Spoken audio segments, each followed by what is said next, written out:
Olá, seja muito bem-vindo a mais este vídeo. Eu sou Adolfo Eucléio e hoje eu quero falar sobre línguas vivas e línguas mortas. Sim, o que é uma língua viva e o que é uma língua morta. Na verdade, eu gravei um vídeo falando sobre devemos estudar grego e hebraico juntos. E aí houveram algumas respostas. E uma das respostas mais interessantes que eu tive é essa aqui do canal Teólogo Mena. Um grande amigo meu, ele mora na Grécia, o Wesley mora na Grécia.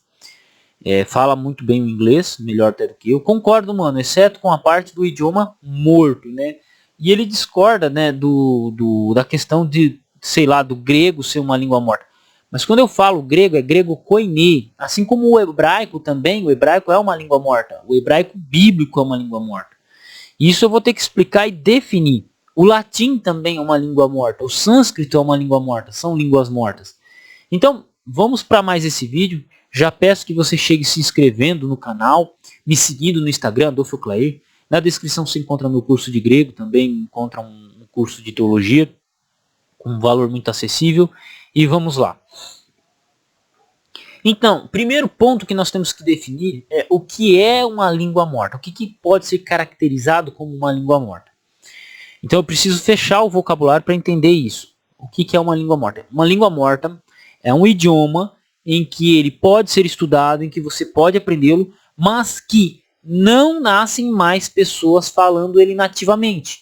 Como assim? Existem pessoas que hoje falam latim, escrevem em latim, se comunicam em latim? Sim, lá no Vaticano. Você pode ter dois padres meio doidos aí que querem conversar um com o outro para praticar o latim. Eles praticam, sei lá, o latim clássico ou o latim eclesiástico. Então, eles praticam o latim. Só que esse latim é um latim como segunda língua. Não é a língua que ele aprendeu falar. Ele não aprendeu a falar em latim. Ele dominou o latim depois de adulto, pelo estudo e por aí vai. Mas ele não nasceu falando latim. Então, quando não se nasce mais pessoas falando aquele idioma, ele é um idioma morto. Entendeu? Ele é um idioma morto. Que idiomas são considerados idiomas mortos nessa concepção? O hebraico bíblico, o grego koiné, o grego clássico, o sânscrito, o latim, né? Então veja que nós temos algumas línguas, alguns idiomas que eles não são mais, você não tem mais pessoas nascendo e falando esse idioma, não tem mais pessoas nascendo falando ele, né? E para estudar, para compreender os documentos do período em que esse idioma era falado ativamente, você precisa estudá-los. Então, você pode chegar e me questionar que você quer ser esse vídeo. Tá bom, mas o grego continua sendo falado. E hoje tem gente falando hebraico.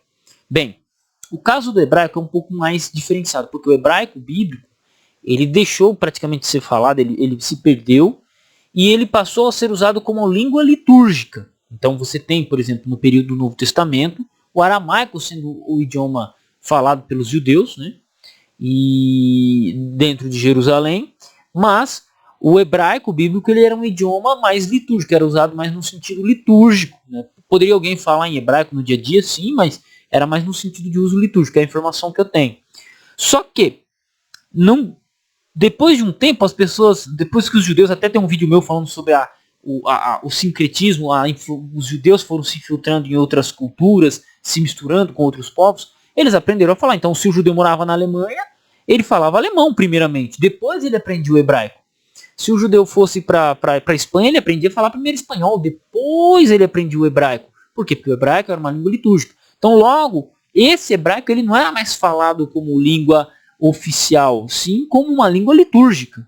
É diferente de uma língua viva, né? Havia mistura entre o hebraico e os idiomas locais, né? Você vai ter os idiomas sefaraditas e por aí vai. Amigos, comentem aqui que tragam mais informação sobre isso.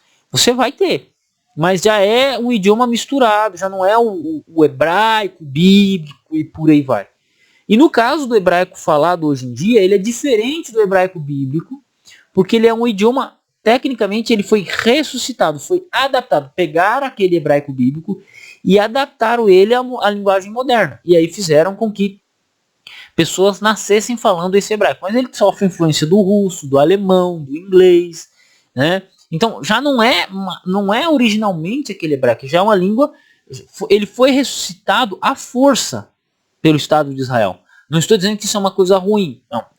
Você está em Israel, o pessoal é judeu, todo mundo tem que voltar às suas raízes. Então foi uma maneira que eles encontraram de voltar às raízes. Mas esse hebraico que é falado hoje, ele é diferente do hebraico bíblico. Existe a questão de tempo verbal, de interpretação de tempo verbal, e por aí vai. Então você tem essas questões que são diferentes. Criação de novas palavras. Entende? Então o hebraico que é falado hoje, ele é de certa forma diferente do hebraico bíblico. Ok? Já o grego, ele ao longo da história, ele não deixou de ser falado. Você tem o grego clássico, do tempo de Homero. Você tem o grego koiné, 330 a.C. até 330 depois de Cristo. Você vai ter o grego bizantino, que é aquele grego que era falado no Império Bizantino do ano 330 até 1453. E depois você vai ter o chamado grego moderno. Só que, por exemplo, quando a gente fala de grego clássico, você tinha 8 declinações. Quando você fala de grego koiné, você tinha 4 declinações. Ou 5. Quando você fala de grego moderno, você tem apenas 3 declinações. Você tem mudanças. Então, o grego que é falado hoje, na Grécia, por exemplo, ele já não é mais o grego koiné.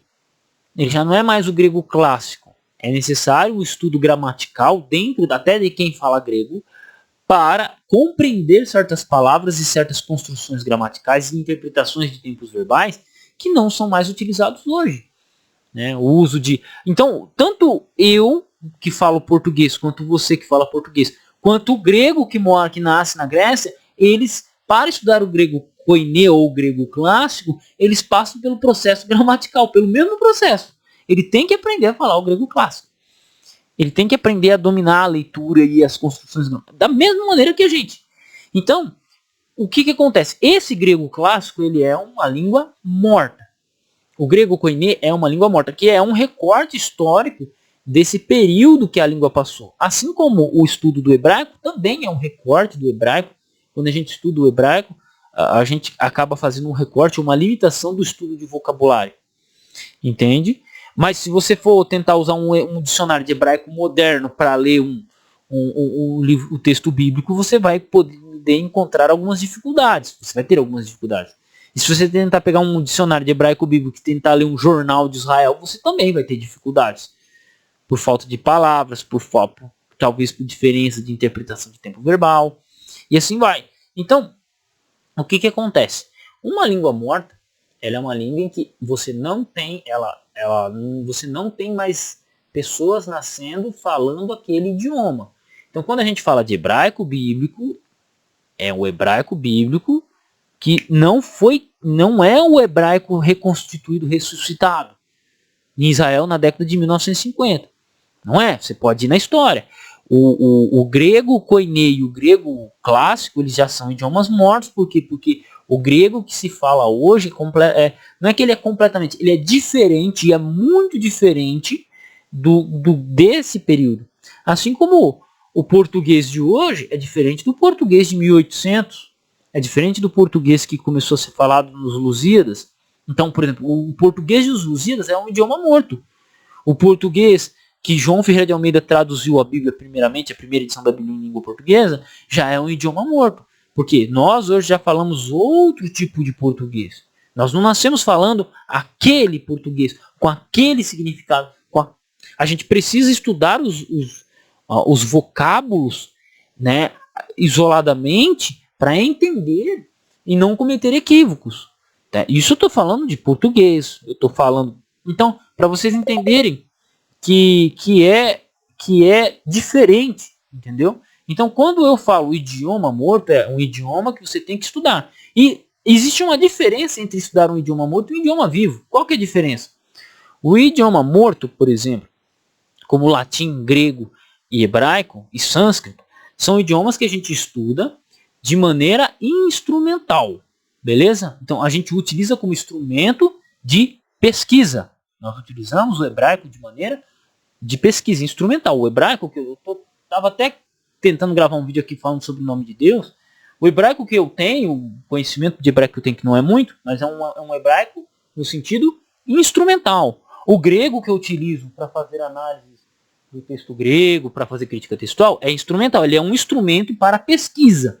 Agora, eu não vou sair falando grego, ou gravando vídeo em grego aqui, com vocês. Por quê? Porque vocês não vão entender e não há quem fale grego koiné mais, né? Exceto uma pessoa ou outra que queira praticar. Então, o grego koiné, ele é diferente do grego moderno. Então, é no sentido instrumental. Então a gente fala, ou você vai ver eu falando línguas mortas, porque são línguas que não tem mais nascentes, pessoas nascendo falando esse idioma. Ponto. Simples assim. Aí vai depender da definição que o Wesley vai dar para o que é uma língua morta. E como ele vai definir isso. Então isso é interessante, cara. É um debate interessante. Porque pelo que eu pesquisei, isso é uma língua morta por causa disso, disso, disso. Então, essa é a questão. Então você tem gente falando latim? Tem.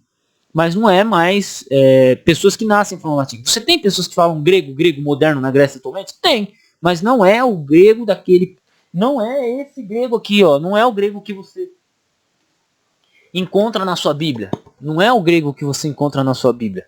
Não é o grego da sua Bíblia. É outro grego. Tanto que existem traduções do grego koiné para o grego moderno. E pronto, né? Existem traduções do hebraico bíblico para o hebraico moderno. Tem gente que vai utilizar a Bíblia do hebraico moderno. Existe uma tradução Novo Mundo até em hebraico moderno. E aí? Entende? Então, o que acontece? É nesse sentido. Então, a partir do momento que uma língua ela precisa ser traduzida pelo próprio idioma, é necessário, sei lá, uma atualização, é demonstrado que aquele idioma, de certa forma, naquele período, ou aquele recorte de tempo, ele está morrendo. Isso é uma coisa boa, uma coisa ruim? Isso acontece com todas as línguas. Acontece com todas as línguas. Basta nós termos paciência e estudar e respeitar. É isso, tá? Então, aguardo a resposta aí. Tamo junto no campo de batalha e fica com Deus. Você que assistiu esse vídeo. Espero que tenha contribuído em alguma coisa no seu conhecimento.